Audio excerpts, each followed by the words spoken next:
कि आज का जो हमारा टॉपिक है वो है carbocation and it's stability. Carbocation basically एक इंटरमीडिएट होता है जो कि रिएक्शन के दौरान बनता है और इसकी स्टेबिलिटी के ऊपर हम बात करेंगे आज। कार्बोकेटाइन एक्चुअल में इसका अगर आप स्ट्रक्चर देखें तो ऐसे होता है। स्केयर प्लेनर सॉरी प्लेनर होता है स्ट्रक्चर इसका। sp2 इसकी हाइब्रिडाइजेशन होती है, ट्राइगोनल प्लेनर इसे बोल सकते हैं आप। और इसके पास एक वैकेंट ऑर्बिटल होता है, क्योंकि इसने 3 बाड बनाए हुए हैं तो इसके पास एक वैकेंट ऑर्बिटल है जो कि इलेक्ट्रॉन रिसीव कर सकता है। और ये जो एम्प्टी ऑर्बिटल होता है ये परपेंडिकुलर होता है sp2 कार्बन के। ये जो कार्बन है, डेफिनेटली आपको पता है ये जो ऑर्बिटल्स होते हैं एक दूसरे के 90 एंगल पे होते हैं या एक दूसरे के परपेंडिकुलर होते हैं। तो ये जो ऑर्बिटल है वैकेंट, ये भी कार्बन के क्या है, परपेंडिकुलर है। आज हमने स्टेबिलिटी की बात करनी है तो कुछ ऑर्डर आपको याद रखना पड़ेगा। बहुत आसान है कि सबसे ज्यादा जो स्टेबिलिटी कौन काज करेगा, फिर कौन, इस तरह से हमने देखना है। हम बात करें अगर स्टेबिलिटी की तो याद रखें सबसे जो पहला पॉइंट है वो है part of aromaticity. Part of aromaticity, sir इससे क्या मुराद है? बहुत आसान है। इससे मुराद ये है कि अगर आपका जो पॉजिटिव चार्ज है वो एरोमेटिक कंपाउंड बना रहा है या रिंग में या रेजोनेंस में हिस्सा ले रहा है, तो वो वाला जो स्ट्रक्चर होगा वो सबसे ज्यादा स्टेबल होगा। लाइक ये एक कंपाउंड है, ये और ये। अब ये वाला कंपाउंड जो होगा जिसमें पॉजिटिव चार्ज पार्टिसिपेट करता है रेजोनेंस में, रिंग में, तो ये आपका सबसे ज्यादा स्टेबल है as compare to even benzene. आप बेंजीन से भी ज्यादा इसकी स्टेबिलिटी मानोगे, क्योंकि ये पार्ट ऑफ एरोमेटिसिटी है, ये वाला जो पॉजिटिव चार्ज है इसमें। आगे मैं इसकी रीजन भी बताऊंगा आपको। नंबर 2, नंबर 2 जो है हमारे पास वो है कि अगर प्लस एम इफेक्ट लग रहा हो, कि एक ग्रुप लगाया है जो सिस्टम में इलेक्ट्रॉन दे रहा है, तो वो भी पॉजिटिव चार्ज को स्टेबल करता है। नंबर 3 पे प्लस एच करता है और नंबर 4 पे करता है प्लस आई। तो सर सबसे ज्यादा जो स्टेबल करता है वो पार्ट ऑफ एरोमेटिसिटी है, फिर मीजोमेरिक है, फिर हाइपर कॉन्जुगेशन है, फिर इंडक्टिव इफेक्ट है। यही ऑर्डर होता है इनका स्टेबिलिटी चेक करने का। ठीक हो गया जी। अब बाज का स्टूडेंट ये स्ट्रक्चर इस तरह से देख लेते हैं कि ये स्ट्रक्चर देखते हैं और ये समझते हैं कि इसके ऊपर ये जो पॉजिटिव चार्ज है ये भी एरोमेटिसिटी का पार्ट है। तो बेटा ऐसा हरगिज नहीं है, ये पॉजिटिव चार्ज एरोमेटिसिटी का पार्ट नहीं है। सिर्फ और सिर्फ इस रिंग में रेजोनेंस प्रेजेंट है, outside the ring resonance present नहीं है।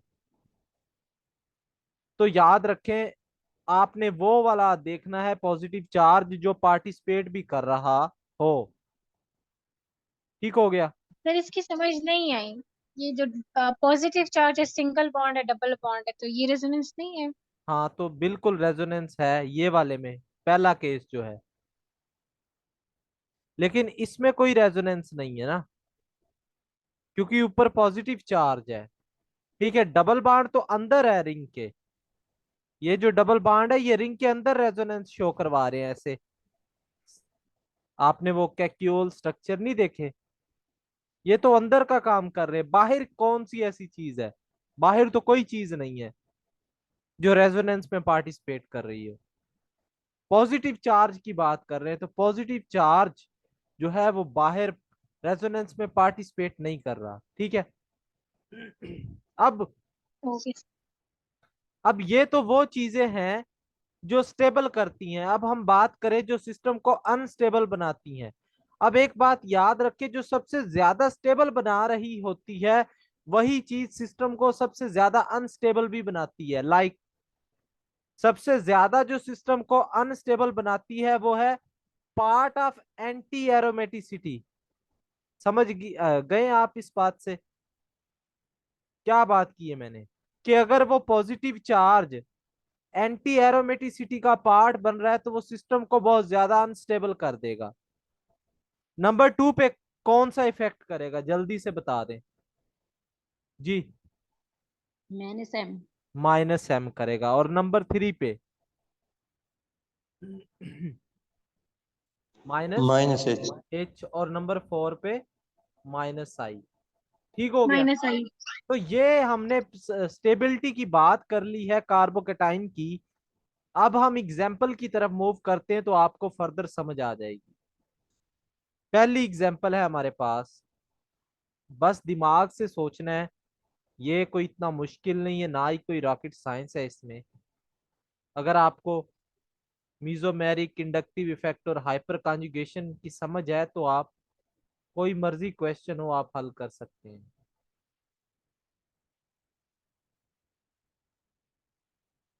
जी आपने थोड़ा सा दिमाग लड़ाना है और बताना है जी इसमें कौन सा स्ट्रक्चर ज्यादा स्टेबल है। हाँ जी, A और B।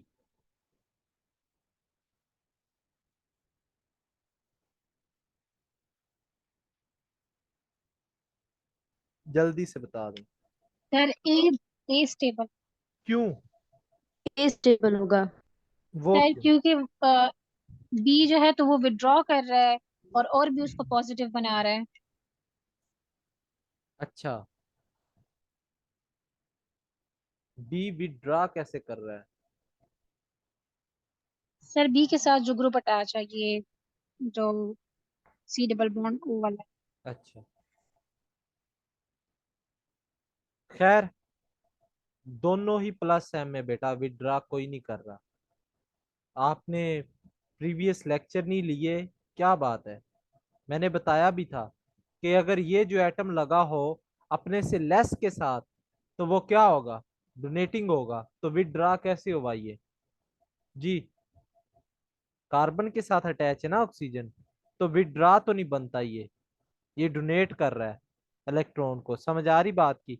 विथड्रॉ ऐसे होता कि ये कार्बन बेंजीन के साथ लगा हुआ है और ये आगे अपने से हाई इलेक्ट्रॉन एक्टिविटी के साथ लगा हुआ है एटम के साथ, तो ये होगा विथड्रॉ। दोनों ही +m शो करवा रहे हैं, लेकिन देखना यह है कि ज्यादा कौन शो करवा रहा है। सर बहुत आसान बात है। अब ये ऑक्सीजन जो है कार्बन के ऊपर क्या लेकर आ रहा है, पॉजिटिव चार्ज लेकर आ रहा है। तो लोन पेयर जो होगा इसका वो दो हिस्सों में डिवाइडेड है, कुछ पोर्शन इधर को स्टेबल करने में और कुछ इसको इलेक्ट्रॉन देने में स्टेबल कर रहा है। अब यहाँ पे इसका lone pair just benzene ring को ही देगा इलेक्ट्रॉन। तो अब बता दे कौन ज्यादा पॉजिटिव चार्ज को स्टेबल करेगा, ए या बी? हाँ जी, ए। ए। ठीक हो गया। ए। तो थोड़ा सा दिमाग से सोचना है बेटा। इसके बाद नेक्स्ट हमारे पास क्वेश्चन है।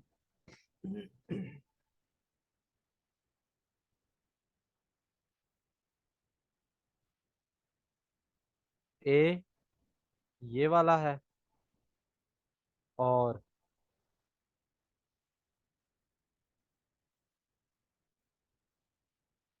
बी ये हो गया और सी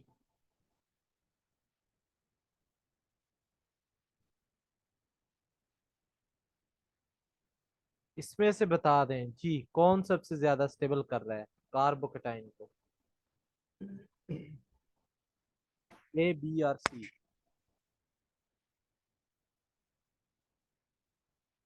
हाँ जी, सी।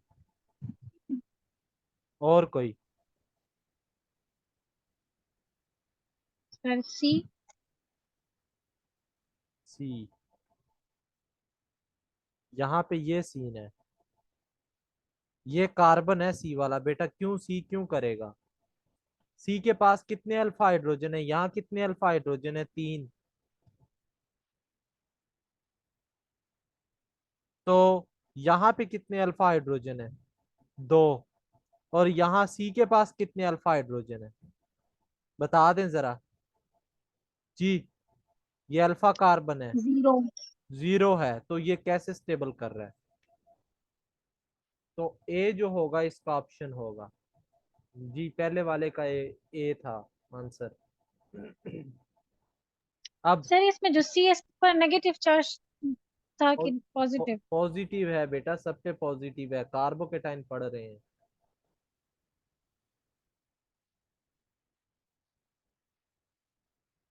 अब ये स्ट्रक्चर आ गया, ए एंड बी।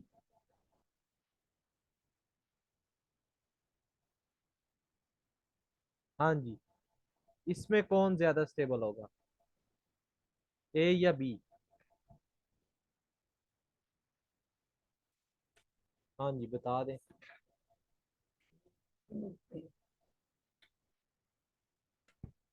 सर ए। ए। उसकी रीजन मैंने आपको बताई है कि जो ए है उसमें जो पॉजिटिव चार्ज है वो एरोमेटिसिटी काज कर रहा है, तो वो बहुत ज्यादा स्टेबल कर देता है सिस्टम को।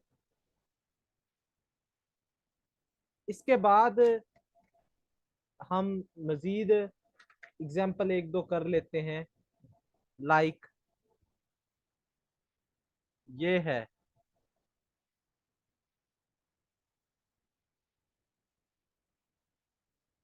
एक कंपाउंड हमारे पास, और एक कंपाउंड ये है।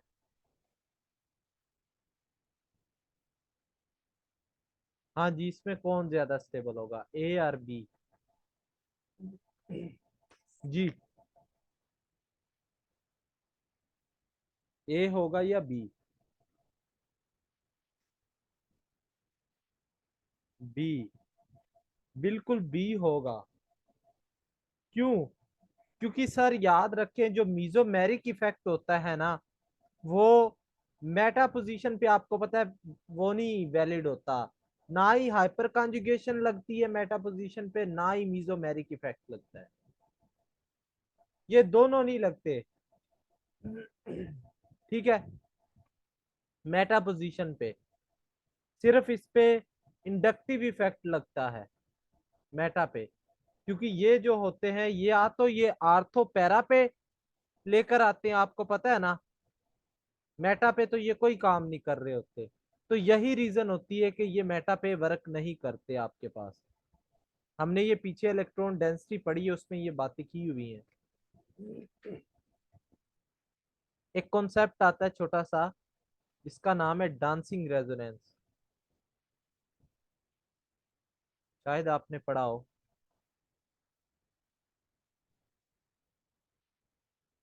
याद रखें, ये 3 मेंबर्ड रिंग के साथ अगर कोई CH2 ग्रुप लगा हो तो वो वाला जो स्ट्रक्चर होगा वो बहुत ज्यादा स्टेबल होगा। लाइक मैं आपसे बात करूं, अगर ये एक है 3 मेंबर्ड रिंग, और यहाँ पे ये, अब इसमें पता है क्या होता है बेटा, ये जो सिस्टम है ये बहुत ज्यादा स्टेबल है। क्यों ज्यादा स्टेबल है? क्योंकि इसमें ये जो बांड होता है ना, ये बांड इसको इलेक्ट्रॉन देता है और ये रेजोनेटिंग स्ट्रक्चर बनाते हैं ऐसे। ये बन गया, यहाँ पॉजिटिव चार्ज आ जाएगा, और इसी तरह फिर आगे ये चलता जाता है। ये रेजोनेंस सिग्मा बांड में होती है। किसमें होती है? सिग्मा बांड में। और ये अक्कर किस वजह से होती है? जब आप सिस्टम के ऊपर कार्बन पॉजिटिव आयन या CH2 पॉजिटिव आयन या CH पॉजिटिव आयन इनको प्लेस कर देते हो, लेकिन कंडीशन ये कि 3 मेंबर्ड रिंग में ये होनी चाहिए।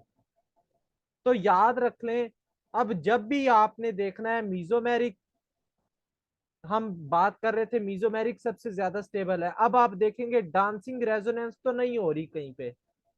अगर डांसिंग रेजोनेंस हो रही है तो वो सिस्टम ज्यादा स्टेबल होगा। क्यों ज्यादा स्टेबल होगा सर? आपको पता है हेट्रोएटम नहीं हो सकता। आपको एक बात पता है कि सिग्मा बाड कितना ज्यादा स्ट्रॉन्ग होता है और पाई बाड जो होता है निस्बत वीक होता है सिग्मा बाड के।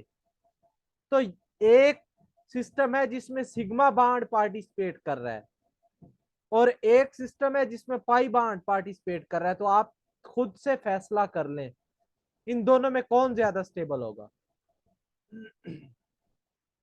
डेफिनेटली वही ज्यादा स्टेबल होगा जो सिग्मा बाड रखता है।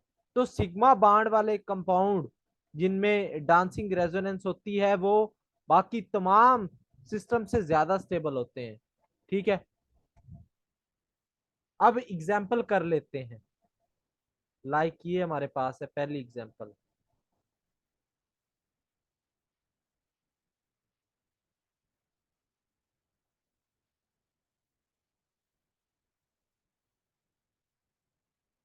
एक ये कंपाउंड है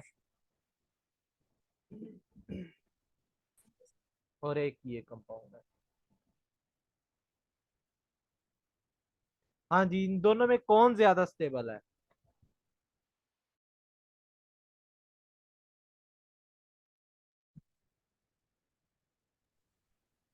ए।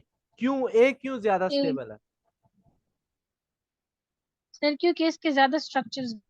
हाँ जी, इसमें ज्यादा डांसिंग रेजोनेंस हो रही है। तीन तीन आपके पास ग्रुप लगे हुए हैं यहाँ पे। तो ए ज्यादा स्टेबल होगा। ठीक हो गया। इसके बाद हाइब्रिडाइजेशन और रेजोनेंस और स्टेबिलिटी का क्या चक्कर है वो हम देख लेते हैं। याद रखें हाइब्रिडाइजेशन जो होती है उसमें इलेक्ट्रोनेगेटिविटी का आपको पता होना चाहिए। तीन तरह के कार्बन होते हैं, एक sp कार्बन, ठीक है, और एक sp2 कार्बन और एक sp3 कार्बन। ये तीन तरह के कार्बन होते हैं। अब इनमें सबसे ज्यादा इलेक्ट्रोनेगेटिविटी किसकी होती है? एसपी। sp की होती है। क्यों? क्योंकि इसमें 50% क्या होता है? s होता है और 50% p होता है। और याद रखे s जो होता है ये न्यूक्लियस के करीब तर होता है। ये बात तो आपको पता है ना। एस ऑर्बिटल जो होता है ये न्यूक्लियस के करीब होता है और न्यूक्लियस इसके ऊपर ज्यादा फोर्स लगाती है बाकी की निस्बत, पी की निस्बत या डी की निस्बत। तो ये ज्यादा न्यूक्लियस की अट्रैक्शन में होता है। तो जिसमें जितना ज्यादा एस करेक्टर होता है वो उतना ही ज्यादा इलेक्ट्रॉन खींचने की सलाहियत रखता है।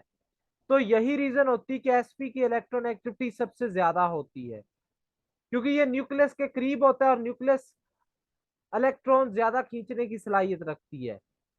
अब ये ज्यादा इलेक्ट्रॉन खींचता है तो इनमें सबसे ज्यादा इलेक्ट्रॉन फिर डोनेट कौन करेगा, स्टेबल कौन करेगा? जी, sp3। sp3 करेगा। समझ आ गई बात की? तो अगर आपसे इस तरह का लाइक क्वेश्चन है, आपसे पूछा गया हो कि इनमें सबसे ज्यादा स्टेबल कौन सा है,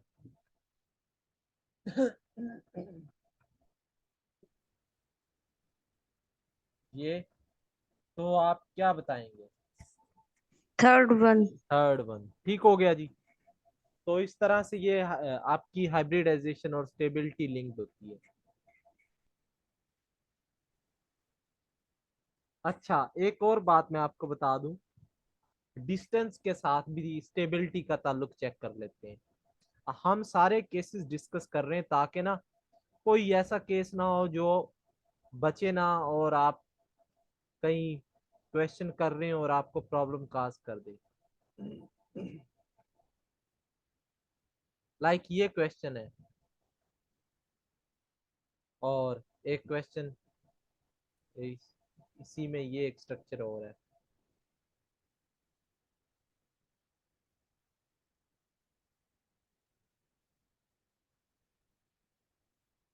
ये हैं आपके पास दो स्ट्रक्चर, और ये एक तीसरा भी बना लेते हैं। चले, ये कार्बोकेटाइन ही है, यहाँ पे कार्बन है वही वाला। अब ये सेकंड वाले को इग्नोर मारे, मैं जो बात आपको समझाने चाह रहा हूँ वो समझते हैं। पहले और तीसरे को देखें, यहाँ पे हाइपर कॉन्जुगेशन 0, यहाँ पे हाइपर कॉन्जुगेशन वैसे ही नहीं लगती। यहाँ पे इंडक्टिव है +I, और यहाँ पे कौन सा है सर, +I, क्योंकि कार्बन जो होता है वो इंडक्टिव इफेक्ट शो करवाएगा ना। अब यहाँ पे आप देख रहे हैं ये इतने दूर है इससे, कार्बन से, यानी पॉजिटिव चार्ज से बहुत दूर है, ये करीब है। तो इंडक्टिव इफेक्ट आपको मैंने एक बात बताई थी, डिस्टेंस डिपेंडेंट होता है, ये बात पढ़ी थी हमने। तो कौन ज्यादा स्टेबल होगा जी? सर बी वाला। बी वाला। बी वाला। ठीक हो गया। ए क्यों होगा भाई, ए में तो दूर है वो, और बी में वो करीब है।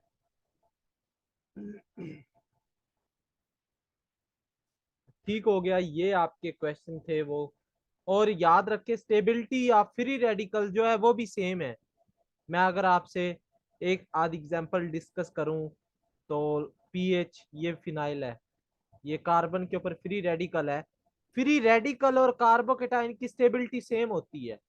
अब इसमें क्या होगा, ये डोनेट करते हैं ना इसको, 3 ग्रुप लगे हुए हैं, और एक के साथ मैं 2 लगा देता हूं, तो आपको पता चल जाएगा सर ये ए वाला जो है ये ज्यादा स्टेबल है। ठीक है, ये कार्बोकेटाइन भी इलेक्ट्रॉन डेफिशिएंट होते हैं, और फ्री रेडिकल भी इलेक्ट्रॉन डेफिशिएंट स्पीशीज होती हैं।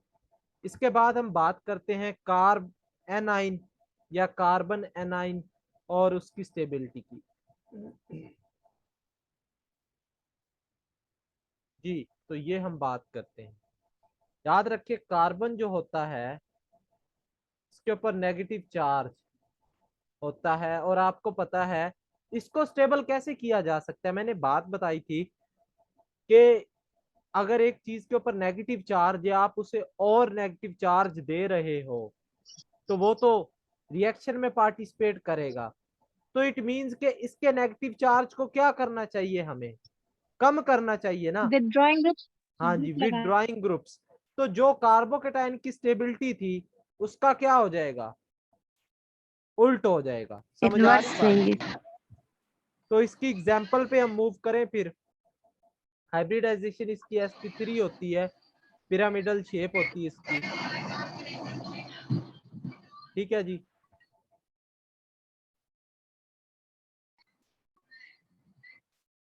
और अब हम इसकी एग्जांपल की तरफ जाते हैं। हमारे पास पहली एग्जांपल है ये।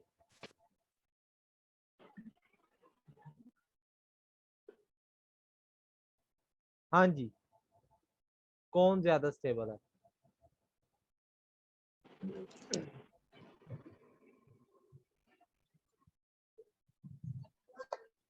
बी। जी। सर ए। अच्छा, ए।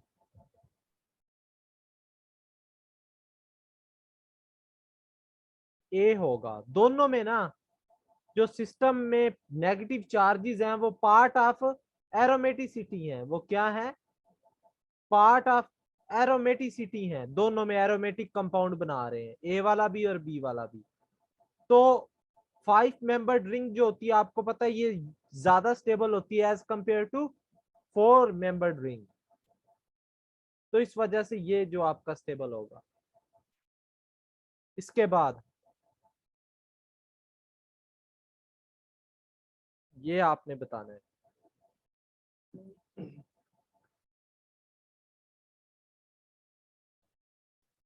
आज ये आपका चैप्टर खत्म हो जाएगा इंशाल्लाह, और कल हम हाइड्रोकार्बन स्टार्ट करेंगे, अल्केन, अल्कीन और अल्काइन, उनको हम देखेंगे। उसके बाद हम third chapter oxidation and reduction वो देखेंगे। हाँ जी बेटा, इसमें बता दें ए और बी। बी। बी क्यों होगा जी, क्या रीजन है बताएं। बी पे क्या, इलेक्ट्रॉन विड्रॉइंग भाई इफेक्ट। बी पे मेटा मीजोमेरिक वर्क करता है बी पे, पहले ये सोचें जरा, मेटा पे मीजोमेरिक जी वर्क सर, करता है? जी सर। नहीं नो, करता। तो पैरा पोजीशन वाला ए। हाँ जी, ए इसमें से इलेक्ट्रॉन विड्रॉ कर रहा है, समझ आ रही बात की। डिस्टेंस तो बाद में आएगा, पहले देखो तो सही। ये वर्क ही नहीं करता इस पे सिर्फ माइनस आई लग रहा है और यहाँ माइनस एम लग रहा है, तो माइनस एम बहुत ज्यादा स्ट्रॉन्ग इफेक्ट है। ठीक हो गया। तो इसके बाद हमारे पास और एग्जांपल हम देख लेते हैं, चलें।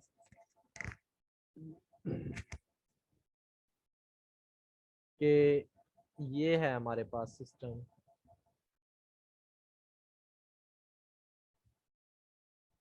ए बी है हमारे पास,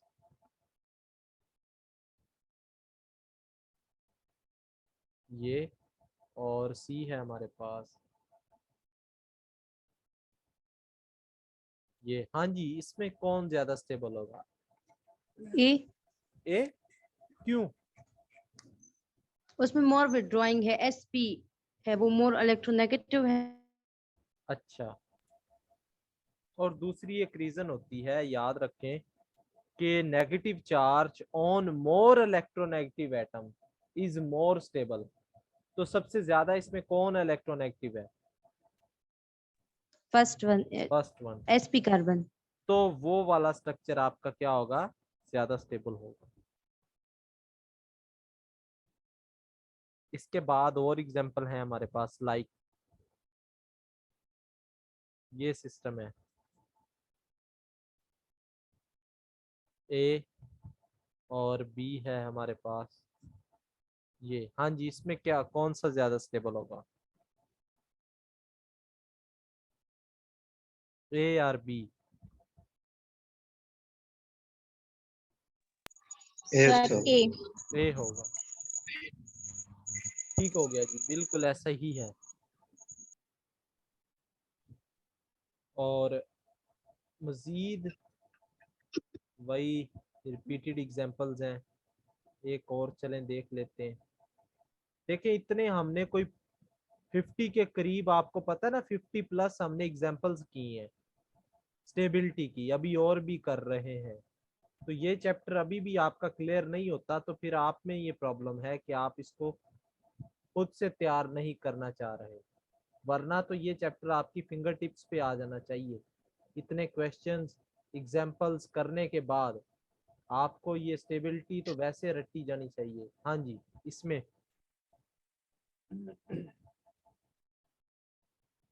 बताएं जरा। सर ए। ए, क्योंकि ए जो है इसमें दो,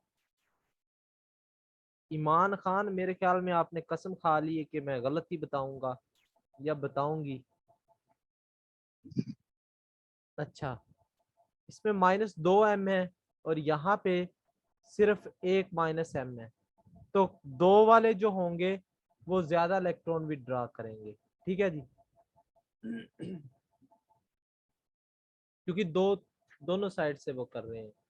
अब और एग्जांपल हम देख लेते हैं। CH2 E double bond OH, और ये है हमारे पास। हाँ जी, इसमें कौन ज्यादा स्टेबल होगा? ए और बी?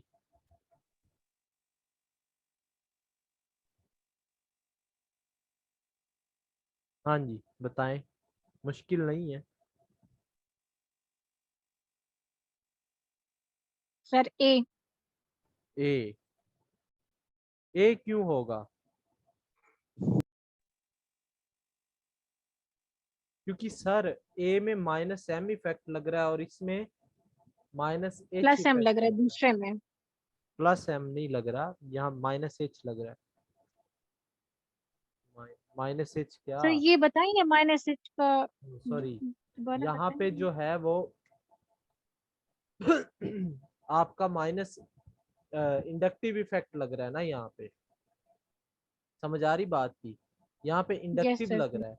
तो मीजोमेरिक आपको पता है क्या होता है, वो ज्यादा स्ट्रॉन्ग होता है। डोमिनेट। ठीक हो गया।